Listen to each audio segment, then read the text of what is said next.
ערב טוב. 30 יום לפני החג, שואלים ודורשים ברכות החג. We are within 30 days before the Chag, before Pesach, so it's a good time to start speaking שואלים ודורשים in Hilchot Pesach. I'll just mention, before we start, a couple of opportunities coming up to avail yourselves of in terms of learning Hilchot Pesach. We have over the next, I mentioned this morning, over the next 2 weeks, the Tzurba Merabanan Shiur on Sunday mornings at 10 a.m. is going to be talking about Hilchot Pesach. I think we're going to be looking at Hilchot Leil HaSeder next week, but there'll be Hilchot Pesach, Tzurba Merabanan on Sunday mornings. Also on the 27th, which is about a week before Pesach, there's going to be here in the afternoon, it's going to be a Yom Iyun about Pesach. Rabbi Yosef Tzvi Rimon is going to be one of the speakers. Rabbi Wein will be speaking. I'll be speaking. So it's a very exciting event, and the details will be coming out this week. So please join us for that. So as I mentioned, 30 days before, the Gemara tells us, 30 days before Pesach, we start learning, we start looking at the halachot of the Chag. There are a number of other nafkaminot that kick in 30 days before Pesach begins. We have this responsibility, so to speak, in terms of learning Hilchot Pesach. We have a responsibility, it comes up in the laws of Bedikat Chametz, for example, certain areas or certain places, once you're within 30 days of Pesach, we have to be careful not to get Chametz in certain areas. If you know that you had Chametz within 30 days, you would have to check that place. And another area this comes up, a very practical question, comes up for many, many people, especially if you're going away. So the Gemara says, what happens if someone is leaving their home for Pesach?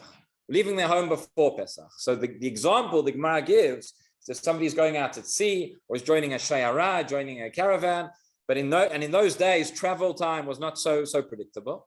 But it says that if you're leaving, so if it's within 30 days of Pesach, you have a responsibility to get rid of your chametz. The Gemara says, get rid of your chametz before you go.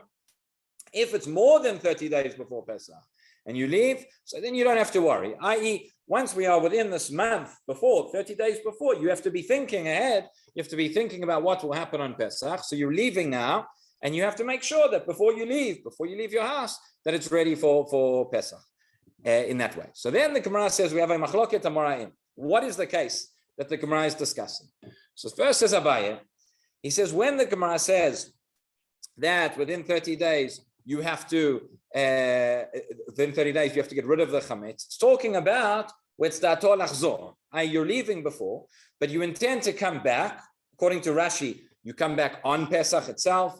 According to the Rambam, maybe you'll come back just before Pesach and certainly on Pesach. But if your intent is to come back home and be there for Pesach, so you would have to get rid of the chametz before you leave, if it's within 30 days. If it's more than 30 days, you don't yet have that responsibility incumbent on you. That is a bite. So Rava questions in the Gemara, says that doesn't make sense. Says if you're coming back, you're going to be in your home on Pesach. I don't care when you left. You left from Rosh Hashanah. You've got to make sure that there is no chametz. So therefore, Rava says he learns it differently.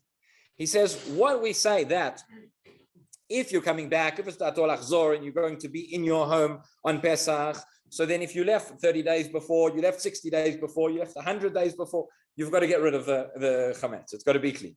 But if your intention is not to come back, so you're leaving your home before Pesach, so there we say like this, you won't be there on Pesach, you'll be somewhere else. If you're leaving more than 30 days before, you don't have to think about Pesach. But if you leave your home within 30 days before Pesach, and you won't be there for Pesach, you have to get rid of your chametz. You have to do your bedikat chametz before you leave.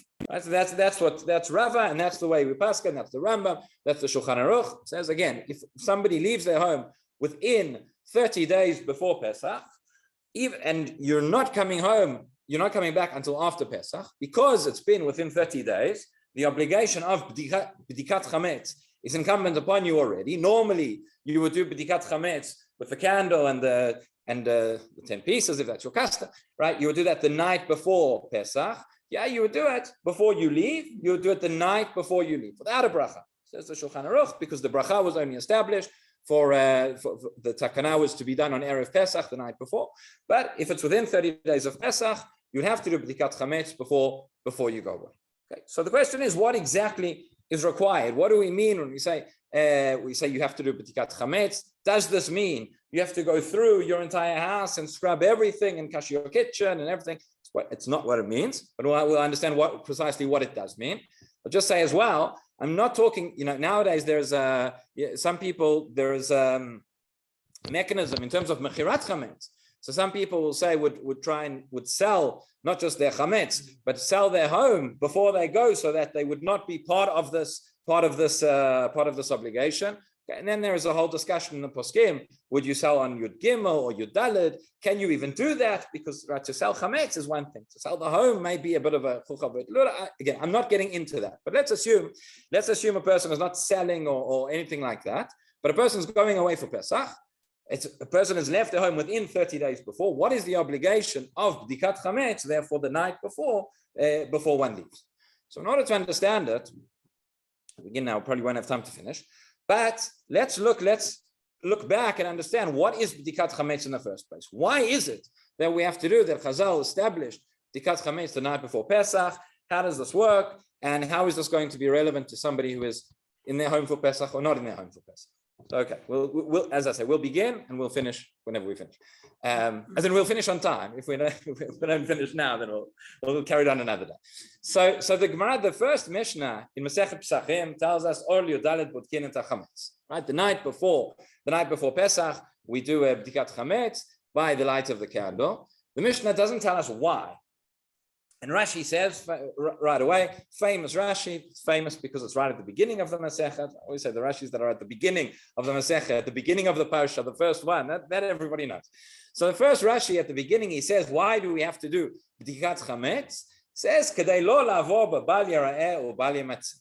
We know that when it comes to Chametz, we have a stringency that we don't find by many other Isurim in the Torah. One of the reasons why some of the Rishonim explain. Why did the Torah say not just that you can't eat Chametz on Pesach, but that you cannot even own Chametz on Pesach? Because the rest of the year we can eat Chametz. And it's not, if you have non-kosher food, a person knows already, a person would not think to eat non-kosher food because it would always be forbidden. Chametz, for most of the year, is permitted. So a person may wake up in the middle of the night, may be hungry, not realize, not remember that it's now Pesach and you can't eat Chametz. So sort of is a safeguard for that. It's one explanation. But the Torah gave this extra stringency, said, you cannot not just eat the Chametz, but you cannot own the Chametz on Pesach. So says Rashi, the reason why Chazal established that we have to search our house and we have to clean our house and we have to get rid of any Chametz that we may have so that we don't transgress the prohibition of owning Chametz on Pesach. The problem with Rashi's explanation, and Tosfot points it out straight away. It's the first Tosfot in Pesach, or one of the on the first Amud over there. That's also famous because it's right at the beginning. Says Tosfot, we find the Gemara tells us in a couple of places in Masechet Pesachim that midoraita bebitul ba'al masagi. That from a Torah level, again now practically speaking, we aren't going to rely on this. Practically speaking, it's not a good idea for reasons which we'll discuss. But on a Torah level, in order not to own Chametz on Pesach, what do you have to do to get away from that prohibition? You don't have to go and find all the Chametz and burn it and get rid of it. All you have to do is bitul. You have to nullify it, which is it's a remarkable concept when you think about it. The Torah says over here that if you just nullify the Chametz in your possession, it's as if either that it doesn't exist or that you don't own it. Look at in the Rishonim, how do we understand? What does bitul mean? When a person comes before Pesach and says, whatever chametz there may be in my possession, I am making it null and void. Either that means that I don't own it anymore. In fact, nobody owns it. It's completely ownerless. It's hefker maybe. Or it might be doing more than that. By making that declaration, I'm saying that it is nothing. It's not chametz anymore, right? And it's not. The point is, by making this declaration, a person has to know what they're saying. person has to understand it. It's not a magical formula. You have to have that intent that whatever chametz there may be is not and void. It's like dust of the earth. I don't have it. That is enough from a Torah level not to transgress Bal Yara'eh or Bal Yamatzeh on Pesach. So says Tosfot, I don't understand, Rashi. You saying that Chazal say we have to search our entire house so that we don't transgress the Torah prohibition of owning chametz on Pesach.